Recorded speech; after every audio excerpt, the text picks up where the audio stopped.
জানা অচেনা যেসব গাছ আমরা অযত্নে ফেলে দেই, সেই গাছগুলোর আরেকটি হচ্ছে পেপেরোমিয়া।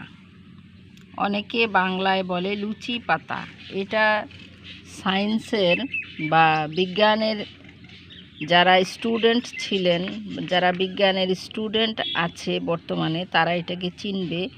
এই গাছের কাণ্ড দিয়ে কত সুন্দরভাবে রঙের পরিস্রবণ হয়, রং ভিতরে ঢুকে যায়, সেটা পরীক্ষা করার জন্য সায়েন্সের বিজ্ঞানাগারে ব্যবহৃত হয়। এই গাছটি অত্যন্ত নরম তুলতুলে, এটাকে পুঁইশাকের নাতি বলা যায়। এই গাছটিকে কিন্তু কাঁচা অনেকে খায়, আমি কাঁচা খাই না, তবে রান্না করে খাই। আজকে কিছু সংগ্রহ করেছি। এই যে দেখেন কত সুন্দর, অনেক অনেক বড় বড় গাছ হয়। আমি এখন দাঁড়িয়ে আছি আমার কর্মস্থল হচ্ছে নীলকান্ত সরকারি কলেজের ক্যাম্পাস। এখানে আমি ছাদে এসেছি ভোরবেলা।